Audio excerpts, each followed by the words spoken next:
మన రక్షకుడైన యేసుక్రీస్తు నామమున అందరికీ వందనాలండి. ఈరోజు దేవుని మాటలు నిర్గమకాండము 2వ అధ్యాయం 25వ వచనం.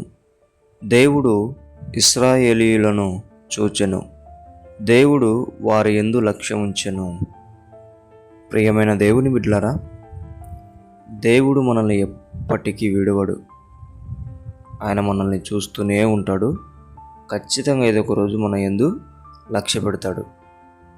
మన కష్టాన్ని, మన కన్నీటిని వృధాగా పోనివ్వడు. అసలు అంత గొప్పవాడు మన దేవుడు. ఆమేన్. దేవుని బిడ్డలారా, ఇశ్రాయేలు ప్రజల కష్టాన్ని దేవుడు చూచాడు. వారి మీద లక్ష్యం ఉంచి వారిని ఆ బానిసత్వం నుంచి విడిపించాడు.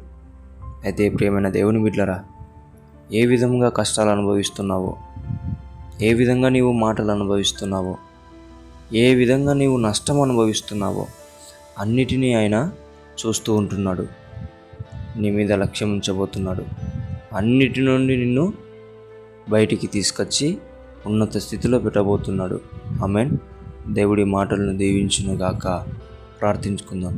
దేవా, మీకు వందనాలు, స్తోత్రాలనైనా. ఆనాడు ఇశ్రాయేలు ప్రజల్ని ఎలాగైతే నీవు చూచి వారి మీద లక్ష్యం ఉంచి వారిని ఎలాగైతే బానిసత్వం నుంచి విడిపించి మంచి ఉన్నతమైన కానాను దేశం ఇచ్చావో, అలాగనా నీ బిడ్డలు ఎంతమంది అయితే కన్నీరు పాలైపోయారో నా తండ్రి, వారందరినీ కూడా నీవు చూచి లక్ష్యం ఉంచి వారిని విడిపించమని యేసు నామములో ప్రార్థిస్తున్నాం తండ్రి. ఆమేన్.